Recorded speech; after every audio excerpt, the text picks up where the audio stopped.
အားလုံးမင်္ဂလာပါခင်ဗျာကျွန်တော်ရဲ့ Lisbon မှာတညစာအုပ်ဖတ်ခြင်းအစီအစဉ်လေးကနေပြီးတော့မှပြန်လည်ကြိုဆိုလိုက်ပါရခင်ဗျာကျွန်တော်ဒီ episode မှာနောက်တစ်ပိုက်ကိုဆက်ပြီးတော့မှဖတ်ပြပါမယ်အဲခန်းထဲမှာဘယ်သူမှမရှိဘူးပြတမောင်နာကစင်ပေါ်မှာပေါင်းဝတစ်လုံးရှိတယ်ပေါင်းဝထဲကအရွက်ချီချီဖားဖားကြီးတွေဟာဘေးဘက်ကိုထွက်ကြနေကြတယ်စပွဲပေါ်မှာတော့မဂဇင်းတွေတင်ထားတယ်မဂဇင်းတွေထဲမှာကတော့ထုံးစံအတိုင်းပါတီကအရေးပါအရာရောက်တဲ့ပုဂ္ဂိုလ်ကြီးတွေရဲ့ပုံတွေနာဇီစစ်သားတွေနဲ့ဟစ်တလာလူငယ်တပ်ဖွဲ့ပုံတွေကိုဝေဝေဆဆာတခန့်တနာဖော်ပြထားတယ်အမြန်ချောက်လာတဲ့ခြေတံတွေကြားလိုက်ရတယ်တကောင်းဝမှာမာတင်ရက်နေတာမြင်ရတယ်သူဟာကျွန်တော်ကိုစိုက်ကြည့်နေရကမျက်မှန်ကိုချွတ်ပြီးမျက်လုံးတွေပုတ်ခတ်ပုတ်ခတ်လုပ်နေတယ်အဲခန်းထဲကမီးရောင်ကမှုံဝါးဝါရဲ့ပထမတော့သူဟာကျွန်တော်ကိုမမှတ်မိဘူးကျွန်တော်နှုတ်ခမ်းမွေတွေကြောင့်ဖြစ်ရှင်ဖြစ်မှာပါကျွန်တော်ပါရူတော့လို့ကျွန်တော်ကပြောတယ်ဂျိုးဆက်လီသူကစကားတိုးတိုးပြောဖို့အမူအရာနဲ့ပြတယ်ခမည်းဘဲကလာတာလေလို့တိုးတိုးမေးတယ်ကျွန်တော်ကပခုံးကိုတွန်းလိုက်တယ်ဘယ်လိုမေးလိုက်တာလဲလို့တွေးတယ်ကျွန်တော်အခုဒီကိုရောက်လာတယ်ခမည်းကူညီမဖြစ်မှာ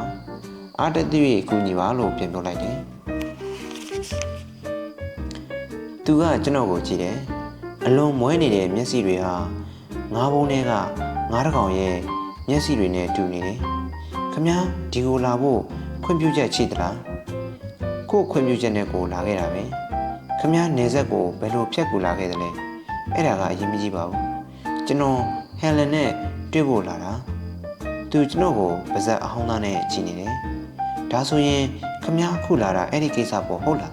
ဟုတ်ပါတယ်လို့ကျွန်တော်ကဖြစ်တယ်ကျွန်တော်စိတ်ဟာချက်ချင်းပဲ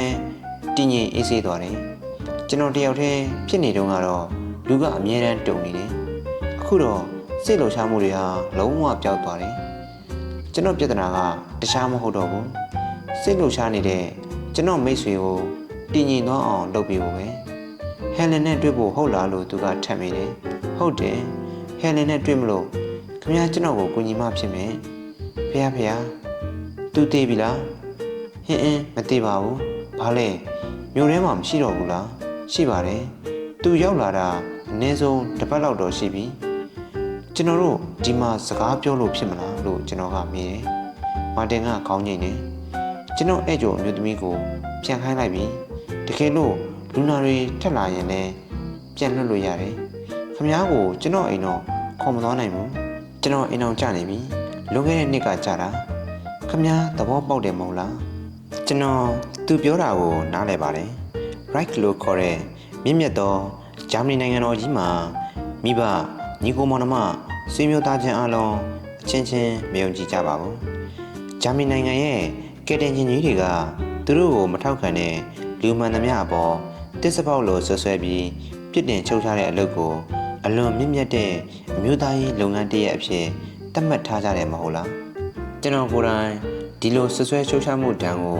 ခံခဲ့ရပြီလေကျွန်တော်ကိုဆွဆွဲချုပ်ချခဲ့တဲ့လူကလည်းတခြားလူမဟုတ်ဘူးကျွန်တော်မိမရဲ့မောင်ကျွန်တော်ရောက်ပါကျွန်တော်မိမကပါတီဝင်မဟုတ်ပါဘူးလို့မာတင်ကကြပြကြရရှင်းပြတယ်ဒါပေမဲ့ကျွန်တော်တို့အနေနဲ့ကသူစကားကိုဆက်မပြောဘဲစိတ်ရှုပ်နေတဲ့မျက်နှာထားနဲ့ကျွန်တော်ကိုကြည့်နေတယ်အခုခမားလိုကိစ္စမျိုးကိုဘယ်တော့မှသူနဲ့မတိုင်ပင်ခဲ့ဘူးတကယ်လို့တိုင်ပင်လိုက်ရင်သူဘလို့ထင်မလဲဘလို့စဉ်းစားမလဲဆိုတာကျွန်တော်အတိအကျမသိဘူးကဲလာပါဗျာခန်းထဲမှာထိုင်ကြရအောင်သူဟာစီကံတကားကိုဖွင့်လိုက်တယ်ပြီးတော့တကားကိုတော့ပြန်ခတ်တယ်ဖွင့်ထားပါဗျာလို့ကျွန်တော်ကလမ်းပြောတယ်တကယ်လို့အပြင်လူလာရင်တကားတော့ခတ်ထားတဲ့အတွက်ပို့ပြီးတန်တရားဝင်နိုင်တယ်သူဟာတော့ကိုပြန်ဖွင့်လိုက်ပြီးကျွန်တော်ကိုကြည့်နေတယ်ဂျိုးဆက်ခမ ्या ဒီမှာဘာလာလုပ်နေတာလဲတိတ်ဝင်လာတာလားဟုတ်တယ်ခမ ्या ကကျွန်တော်ကိုဝတ်ထားပြဖို့တော့မလိုပါဘူးကျွန်တော်မြို့ပြင်ဘက်ကဟိုတယ်တစ်ခုမှာနေတယ်ကျွန်တော်အခုလာတာကကျွန်တော်ဒီမှာရောက်နေတယ်ဆိုတာဟယ်လင်စီကိုအကြောင်းကြားပေးဖို့ပါအကြောင်းကြားပေးနိုင်တဲ့လူကခမ ्या တယောက်တည်းလုပ်ပေးနိုင်တယ်မဟုတ်လားကျွန်တော်သူ့သတင်းမကြားရတာ9နှစ်ရှိသွားပြီသူဘာဖြစ်နေတယ်လဲဆိုတာကျွန်တော်မသိဘူး သူနောက်အိမ်အောင်ပြုတ်နေပြီလားမပြုတ်သေးဘူးလားဆိုတာတော့ကျွန်တော်မသိဘူးတကယ်လို့သူအိမ်အောင်ပြုတ်မယ်ဆိုရင်ခမည်းလာတာဒါကြောင့်လားဟုတ်တယ်လို့ကျွန်တော်ကအံ့အားသင့်ပြီးပြန်ဖြေတယ်တခြားကိစ္စမရှိနိုင်ပါလေဗျာကျွန်တော်တို့ကခမည်းကိုဖွက်ထားမှပဲဖြစ်မယ်လို့သူကပြောတယ်ဒီညတော့ခမည်းဟောဒီ2ယောက်ထိုင်ဆိုပါပေါ်မှာအိပ်ပေါ်ကျွန်တော်ခမည်းကို9နာရီမထိုးခင်နှုတ်မယ်9နာရီမှာတန်ရှင်းအလုပ်သမားလာမယ်7နာရီထိုးပြီးရင်ခမည်းတစ်ခေါက်ပြန်လာခဲ့7နာရီမထိုးခင်တော့လူနာမလာပါဘူးသူအိမ်အောင်ပြုတ်ထားပြီလားလို့ကျွန်တော်ကမေးတယ်ဟယ်လန်နာလို့ပြန်မေးပြီးခေါင်းရင်းနေခမည်းနဲ့တောင်မှသူကွာရှင်းပြီးပြီလားအခုသူဘယ်မှာနေတယ်လဲအရင်အခန်းဟောင်းမှာပဲလားထင်တာပဲသူနဲ့အတူတူနေတဲ့လူရှိသလားခမည်းဘာကိုဆိုလိုတာလဲသူ့အမေသူ့အမသူ့မောင်တခြားဆွေမျိုးတွေကတယောက်ယောက်သူနဲ့နေသလားလို့အဲ့ဒါကိုမေးတာပါအဲ့ဒါတော့ကျွန်တော်အတိအကျမသိဘူးသိအောင်တော့လုပ်ပြပါလို့ကျွန်တော်ကပြောတယ်ကျွန်တော်ရောက်နေတယ်ဆိုတာသူ့ကိုပြောပေးစီခြင်းနဲ့ခမည်းကိုယ်တိုင်ဘာဖြစ်လို့မပြောတာလဲလို့မာတင်ကပြန်မိတယ်တယ်လီဖုန်းရှိနေတာပဲအခန်းထဲမှာသူတယောက်တည်းမဟုတ်ရင်ဘယ်လိုလုပ်မလဲတကယ်လို့သူ့မောင်ရှိနေတယ်ဆိုတော့သူကကျွန်တော်ကိုတစ်စပေါက်လို့ဆွဆွဲပြီးချိုးချထားတဲ့ကောင်ဒါတော့လေဟုတ်တာပဲသူ့အနေနဲ့ကျွန်တော်လိုပဲဒီသတင်းရထားရင်အကြီးအကျယ်အားသင့်မှတည်ကြတယ်သူကျွန်တော်အပေါ်ဘယ်လိုသဘောထားရှိနေတယ်ဆိုတာတော့မှ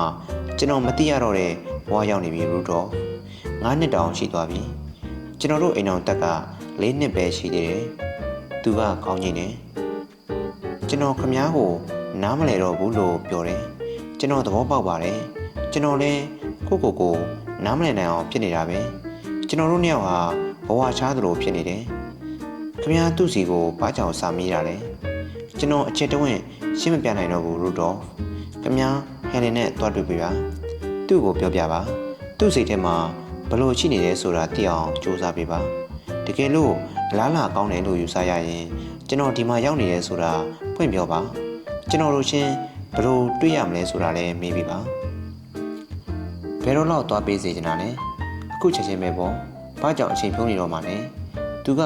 အခန်းပတ်လေကိုလှည့်ပတ်ချင်နေတယ်ကျွန်တော်သွားနေတော့ခမားဘယ်မှာနေခဲ့မလဲဒီအခန်းမှာကတော့မလုံခြုံဘူးကျွန်တော်မိမကကျွန်တော်စီကိုအိမ်စီမှလွတ်တတ်တယ်အလုပ်ချိန်ပြည့်သွားရင်လည်းကျွန်တော်ကအပေါ်ထက်မှာပြန်တက်ပြီးနေလေးရှိတယ်ကျွန်တော်ခမားကိုဒီအထက်မှာတော့ခတ်ထားခဲ့ရင်တော့ရတယ်ဒါပေမဲ့ဘေးကတန်တရားဖြစ်ကုန်မှဆိုရတယ်ကျွန်တော်ကလည်းတော့ခတ်ထားတဲ့အခန်းထဲမှာမနေချင်ဘူးလို့ကျွန်တော်ကပြောတယ်ခမားမိမကိုအပြင်လူနာတယောက်သွားကြည့်မယ်လို့ပြောခဲ့ရင်တော့မရဘူးလားကျွန်တော်ပြန်လာမယ်ဆိုရင်တော့အဲ့ဒါလိုပြောရမှာပဲဒါကတော့လွယ်ပါတယ်သူ့မျက်လုံးတွေတက်လက်လက်တောက်နေတာကိုကျွန်တော်မြင်ရတယ်သူ့ဘယ်ဘက်မျက်လုံးကပိုပြီးမိထားသလိုဖြစ်နေတယ်အဲ့ဒါမြင်တော့ကလေးဘွားတုန်းကအမြင်တွေကိုကျွန်တော်သတိရနေမိတယ်ကျွန်တော်ဖះရှိခိုးเจ้าကြီးတွေကစောင့်နေမယ်ဒီခေတ်အခြေအနေရဆိုရင်ဖះရှိခိုးเจ้าတွေဟာအလဲခေတ်ကပုံစံတိုင်းပဲတခြားနေရာတွေထက်ပိုပြီးလုံခြုံမှုရှိတယ်ကျွန်တော်ခမားစီကိုဘယ်အချိန်လောက်ဖုံးပြန်ဆက်ရမလဲနောက်တစ်နာရီလောက်ကြာမှဆက်ပါခမားနာမည်ကိုအော်တိုစထရက်လို့ပြောကျွန်တော်ရှာမယ်ဆိုရင်ရောခမားကိုဘယ်မှာတွေ့နိုင်မလဲခမားအနေနဲ့တယ်လီဖုန်းရှိတဲ့နေရာတစ်နေရာကိုသွားနေရင်ပုံမကောင်းဘူးလားတယ်လီဖုန်းရှိတဲ့နေရာတွေအနေများတယ်ဟုတ်တော့ဟုတ်တယ်လို့ရည်ရွတ်ပြီးရှီတုံချတုံဖြစ်နေတဲ့ဟန်နဲ့ရက်နေတယ်ဟုတ်တယ်ခမားပြောတာမှန်နိုင်တယ်အကယ်၍ကျွန်တော်ခမားစီရောက်မလာရင်ဖုန်းထက်ဆက်ပါမတွေ့ရင်ခမားရှိမဲ့နေရာကိုပြောခဲ့ပါကောင်းတာပဲကျွန်တော်ကအိုးထုတ်ကိုကောက်ယူလိုက်တယ်ဂျိုးဆက်ကျွန်တော်ကပြန်လှည့်ကြည့်တယ်ဟိုဘက်မှာအရှင်နေဘလို့ရှိတယ်လဲလို့သူကမေးတယ်ကျွန်တော်ဘာဆိုလိုလဲဆိုတာခမားသိရမှာဟုတ်လားဘာမှမရှိဘူးဆိုရင်အရှင်နေဘလို့ရှိမလဲဒီမှာရောအရှင်နေဘလို့ရှိတယ်လဲလို့ကျွန်တော်ကပြန်မေးတယ်တိတ်မကောင်းတာဘူးလို့သူကဖြေတယ်တိတ်မကောင်းဘူးဂျိုးဆက်ဒါပေမဲ့အပေါ်ယံမှာတော့အမြဲတောက်ပြောင်နေတာပဲဒီ episode ကိုဒီမှာရပ်လိုက်ပါမယ်နောက်တစ်ပိုက်ကိုနောက် episode မှာကျွန်တော်ဖတ်ပြပါမယ်ခင်ဗျာအားလုံးကျေးဇူးတင်ပါတယ်